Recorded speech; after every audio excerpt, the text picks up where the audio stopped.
খাজা গরিবে নওয়াজের কি অবদান নাই? হিন্দুস্তানি কি মুসলমান বানাই নাই?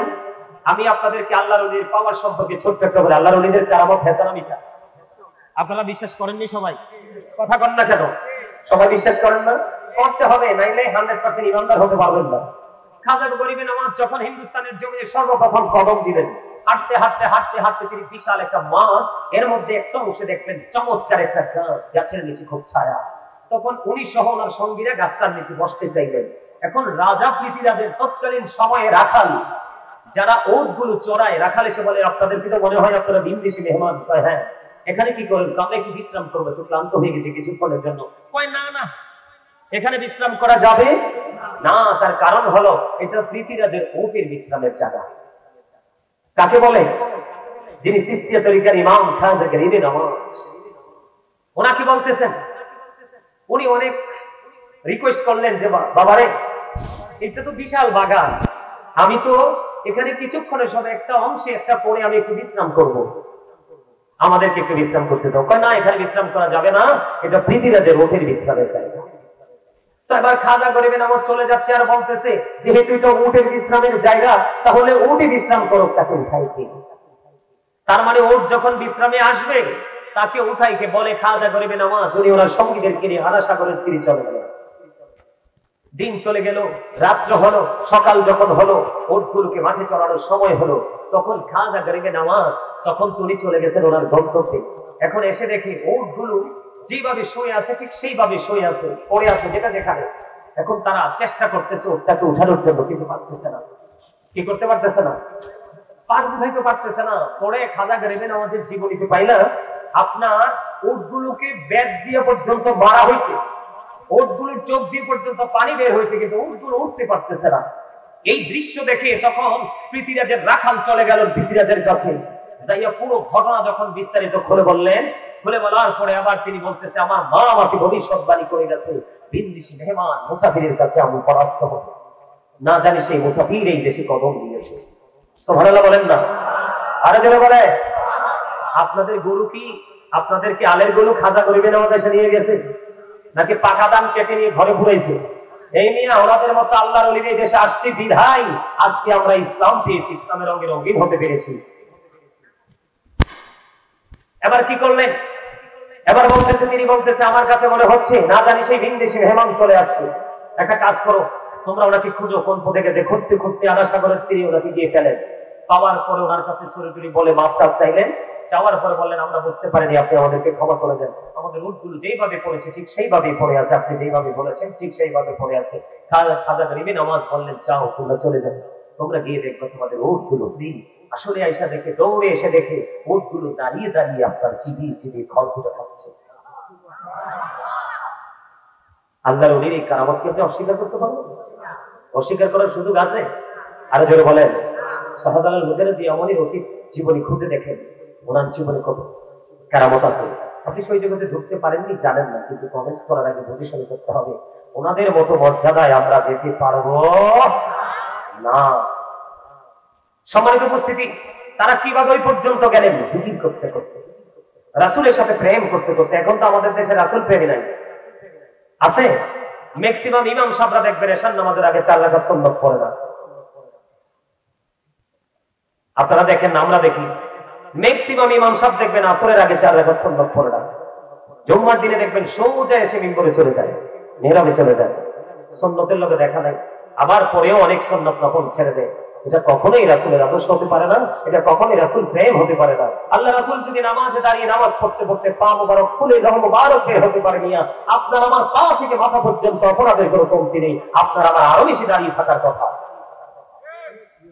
আমরা দাঁড়াইতে পারি না, তার কারণ আমাদের মধ্যে অনেক বেশি অহংকার।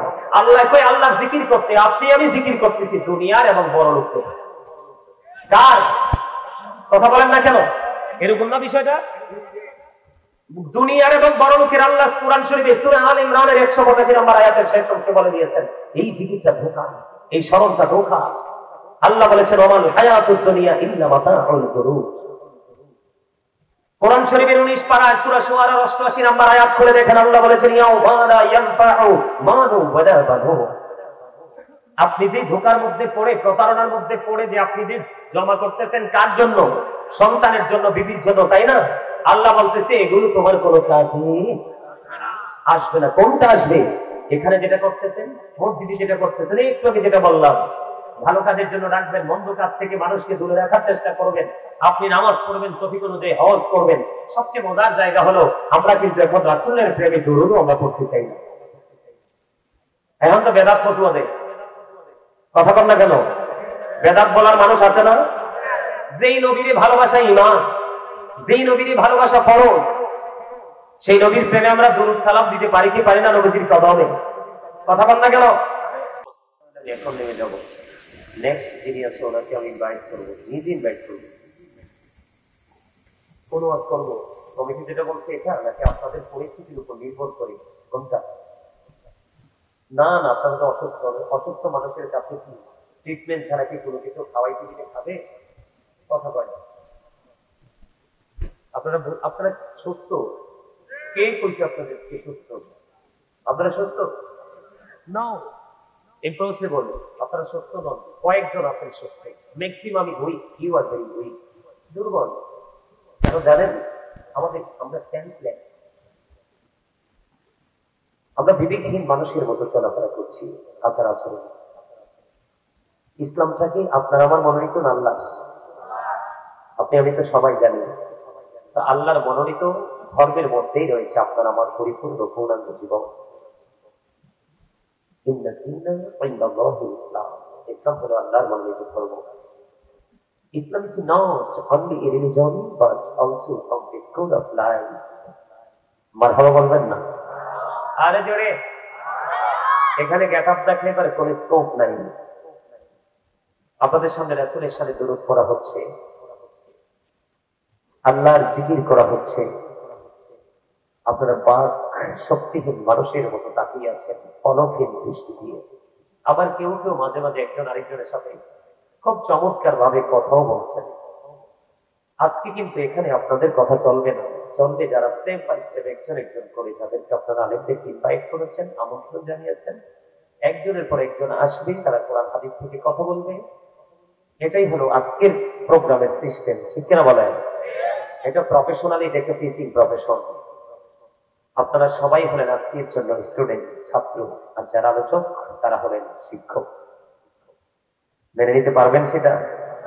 কথা বলে না? আরে জোরে। আপনাদের তো গেট আপ এখনো যায় নাই।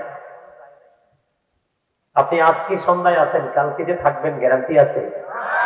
আজকে সুস্থ আছেন, কালকে পর্যন্ত অসুস্থ থাকবেন এই গ্যারান্টি আছে? আজকে পেট করে খেয়েছেন অথবা কম করে খেয়েছেন, আগামীকালকে ঠিক সেম খেতে পারবেন, এরকম কি আপনার কোনো গ্যারান্টি আছে? সম্মানিত উপস্থিতি, সবচেয়ে বড় কথা হলো এই যে আপনি আমি, আমরা যে মানুষ, আমরা কি মানুষ না? আমরা কি মানুষ? এই মানুষ বাংলা ভাষা, আল্লাহর কোরআনের ভাষায় কখনো বলা হয় ইয়া আইয়ুহান নাস, আবার কখনো বলা হয় ইয়া আইয়ুহাল ইনসান। ইংলিশে যদি বলি কখনো বলি ম্যান, আবার কখনো বলি পারসন। এই মানুষটা কোনটা জানেন? এই মানুষটা হলো মাথা থেকে পা পর্যন্ত বডি স্ট্রাকচারটা, এটা হলো মানুষ। এই মানুষটা আদতে আসল মানুষ নয়। এই মানুষটার মাঝে আরেকটা মানুষ আছে, সেই মানুষটারও আলাদা নাম। আল্লাহর কোরআনের ভাষায় বলা হয় রূহ, ইংলিশে এটাকে বলা হয় সোল, বাংলাতে এটাকে বলা হয় আত্মা। আল্লাহ বলেছেন, say the soul is the warder of my lord, only রূহ মিন অফ দি রব্বি, first tense, present tense, future tense, অতীত, বর্তমান, ভবিষ্যৎ। একেবারে সিম্পল বিষয়টা আপনাদেরকে বোঝানোর জন্য, অ্যাক্টিভ করার জন্য বলছি। আপনার আমার রুহটা যখন আলমে আরোহা রুহের জগতে, তখন আপনার আমার বডিটা বাবা মায়ের মাঝে। কি আপনার আমার দেহটা কোথায়? বাবা মায়ের মাঝে না? তো রুহ দেহ এক জায়গায়, আত্মা আরেক জায়গায়। তখন কি আপনি আমি মানুষ ছিলাম? ছিলাম না। আজকে যখন মা ওদরে আপনার আমার দেহটা তৈরি হলো, তখন এটা ওই আসল জায়গা থেকে ট্রান্সফার হয়েছে, তখন আপনি আমি মানুষ রূপে পৃথিবীতে এসেছি। সেই 7 দিনে আপনার মাথার চুল রেখেছে, আবার কেউ কিন্তু ডাক্তারের কথা বিশ্বাস করেছে, রাসূলেরটা নয়। 7 দিনে চুল ফেলেছে, নাম রেখেছে, পুত্র সন্তান হলে 2 ছাগল দিয়ে আকিকা, কন্যা সন্তান হলে 1 দিয়ে আকিকা। করে আপনার নাম করণ করা হয়েছে, নাম রাখা হয়েছে, সেই নামেই কিন্তু আজ পর্যন্ত আপনি আমি পরিচিতি লাভ করেছি, তাই না? তো আরেকদিন কিন্তু আপনার আমার মনের অজান্তে অচেনা অজানা পাখিটা অজানা গন্তব্যে চলে যাবে, যাবে কিনা? তখন কি আপনি আমি আর মানুষ থাকবো? আপনি আমি হয়ে যাবো dead, I am a dead, you are dead. আপনি আমি আমরা সবাই মৃত্যুবরণ করার পরে দেহ যাবে কোথায়? ফিউচার, বর্তমান জীবনের প্রথম স্টেপ কবর। কি কথা বলেন না কেন? আরো জোরে। মনে হয় যে আজরাইলের সাথে চুক্তি করতে হয়েছে। আপনাদের ভাব দেখে এমনই মনে হয় আজরাইলের সাথে কোনো কথা চুক্তি টুক্তি হয়েছে নি? আইতো না আজরাইল, না বাড়ির গেট শক্ত?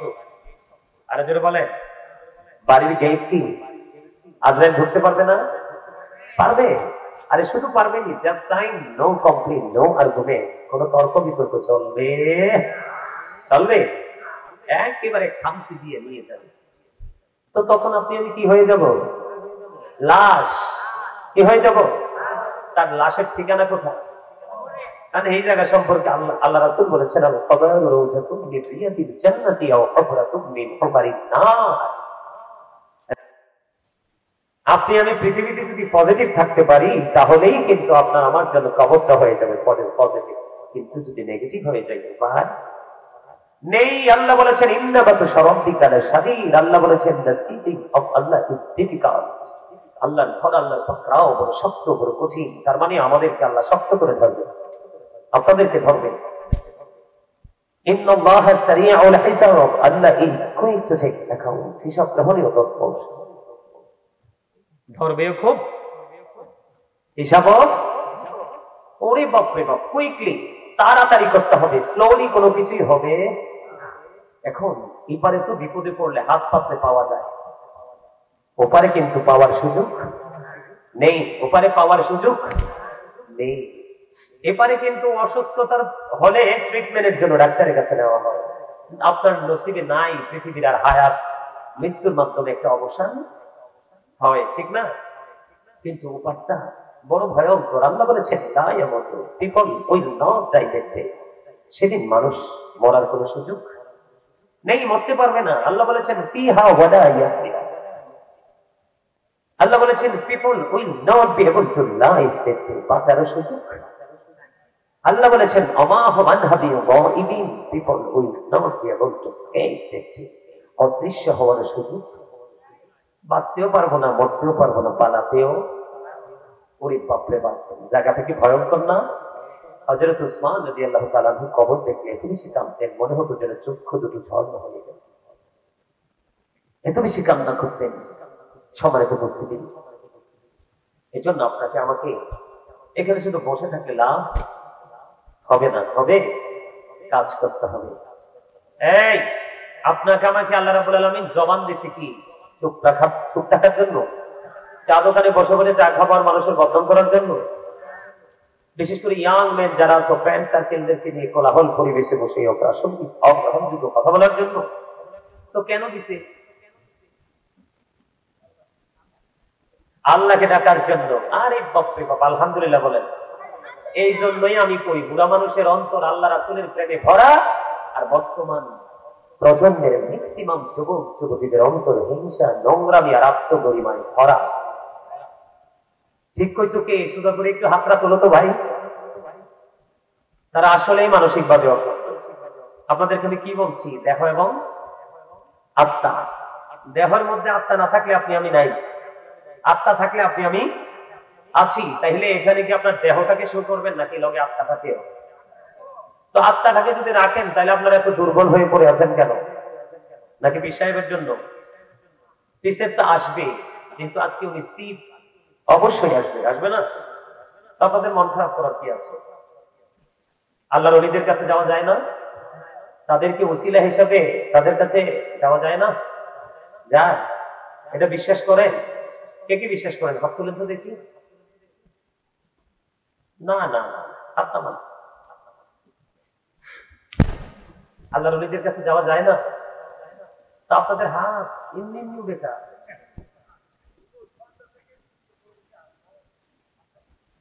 তো চাইলে চলে যান।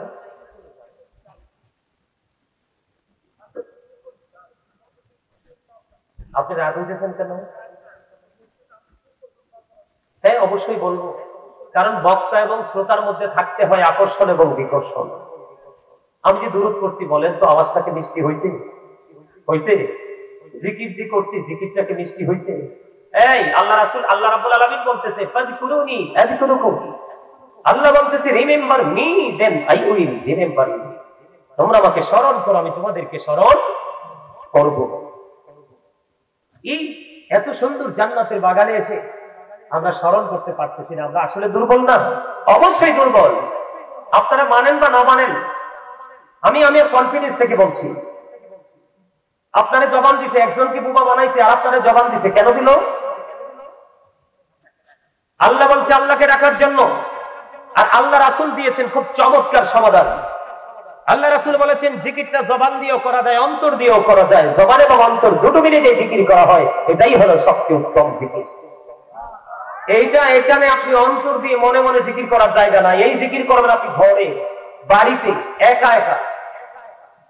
এখানে সবাই সম্মিলিতভাবে করতে হবে জিকির। কেননা আল্লাহ রাসূল বলেছেন তোমরা যখন জান্নাতের বাগানে আসা যাওয়া করো, তখন তোমরা জান্নাতের বাগান থেকে ফল খেয়ে নিও। ইয়া রাসূলুল্লাহ, জান্নাতের বাগানের ফলটা কি? নবীজি বললেন সুবহানাল্লাহ ওয়া আলহামদুলিল্লাহ লা ইলাহা ও সুবহানাল্লাহ ওয়া আলহামদুলিল্লাহ ইল্লাল্লাহ লা ইলাহা লা ইলাহা আরশি কুরসি লৌহ কলম সৃষ্টি জাহান ওসিলা আলী যে আল্লাহ খুশি হইয়া নাম রাখলেন হাবিবুল্লাহ সুবহানাল্লাহ লা ইলাহা লা ইলাহা লা ইলাহা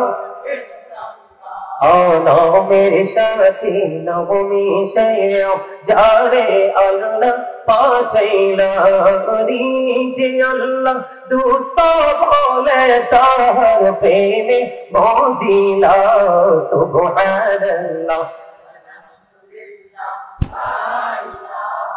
ইল্লাল্লাহ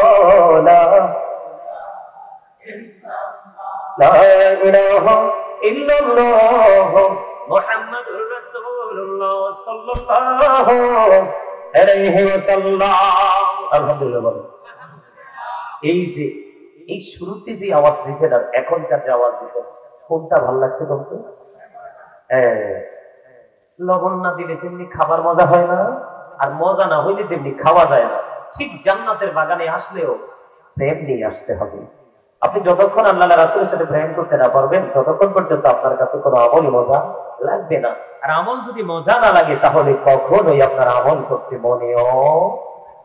আপনারা চুপ করে বসে থাকলে কি আমার লস আছে নাকি? আপনার পিঠে নেগেটিভ দুইটা সিল পড়বে। কয়টা? একটা হলো কৃপণতার, আর একটা হলো অহংকার। কার?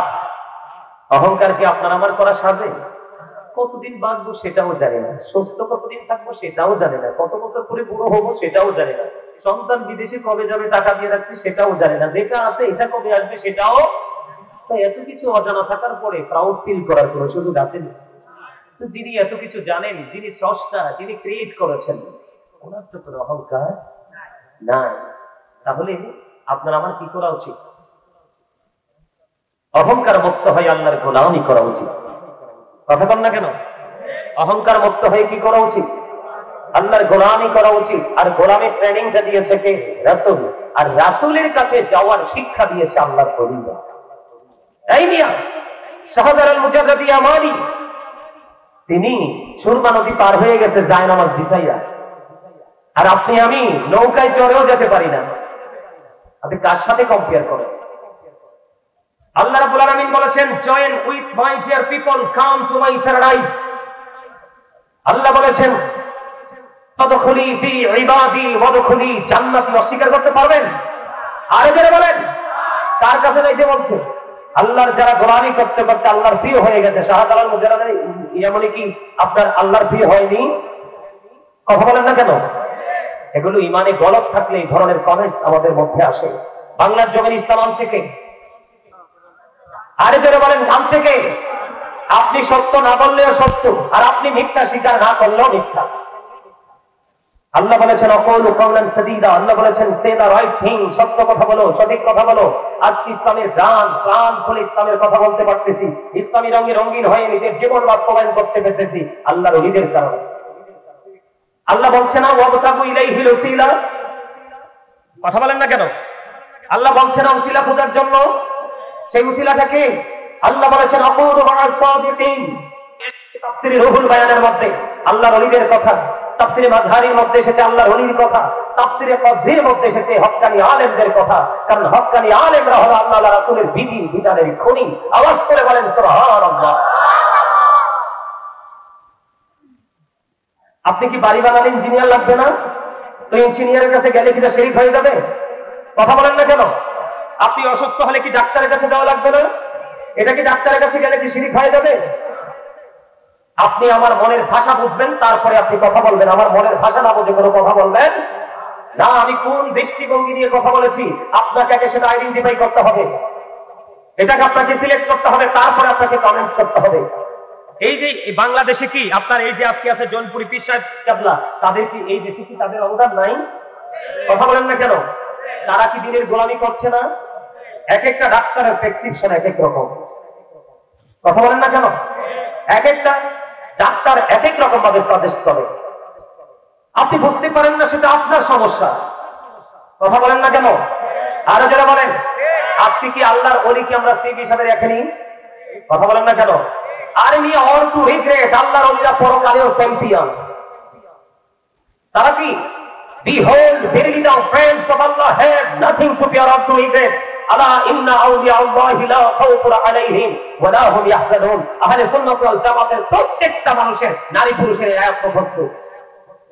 কথা বলেন না কেন? আরো যারা বলেন না কেন? তাদের সাথে যুক্ত হতে বলেছে আল্লাহ। সুস্থ মস্তিষ্কের মানুষ কখনো কোনো মানুষের কাছে আল্লাহ মনে করে চায় না।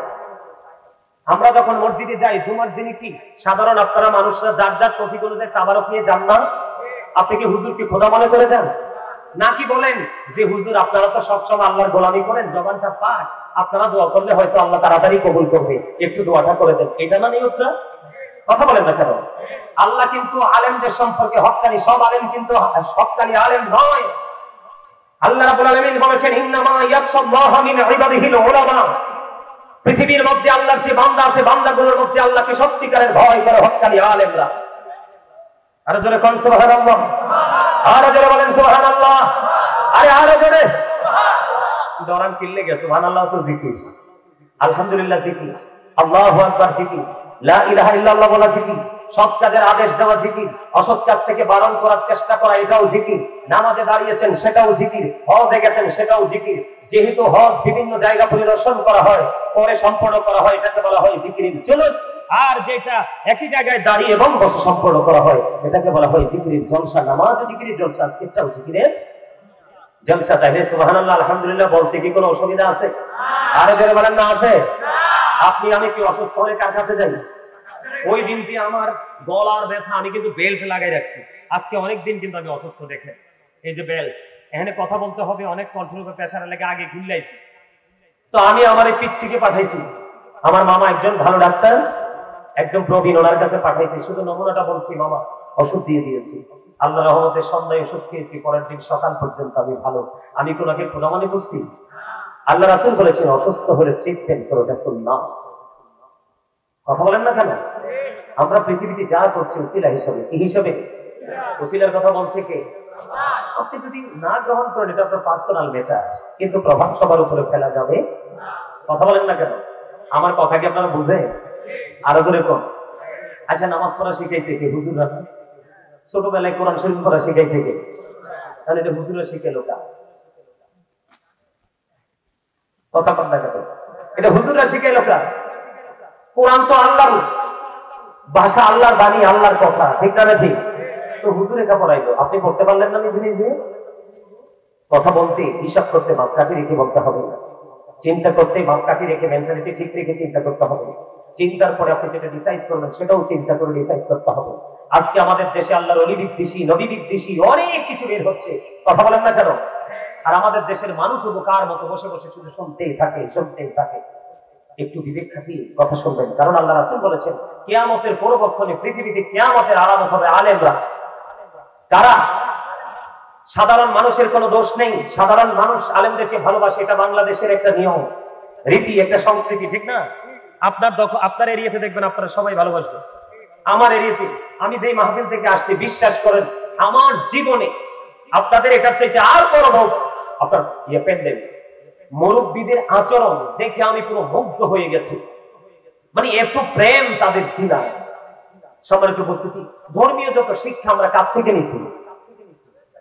আলেমদের থেকে। এটা কি আল্লাহ মনে করে গেছি? কথা আল্লাহ। আমরা সিস্টেমে আসছে, সিস্টেমে পৃথিবীতে আলেমরা কিতাব বোঝে, কারণ পৃথিবীর ধন আল্লাহ যাকে ইচ্ছা তাকে দেন, কারণ এই ধন সবাই পছন্দ করে। কিন্তু কোরআন হাদিসের গান আল্লাহ যাকে ইচ্ছা তাকে দেয় না, যাকে বেশি ভালোবাসেন তাকেই দেন সেই গান। আর সেই গানের আলোতে সে সমাজকে অন্ধকার থেকে আলোর দিকে নিয়ে আসে, ঠিক কিনা বলেন? আর সেটার ধারাবাহিকতা করেছে কে? আল্লাহর ওলিরা। কারা? এই বাংলাদেশে কে ধারাবাহিকতা সৃষ্টি করেছে? আমি আপনাদেরকে ছোট্ট একটা এক্সাম্পল দেই।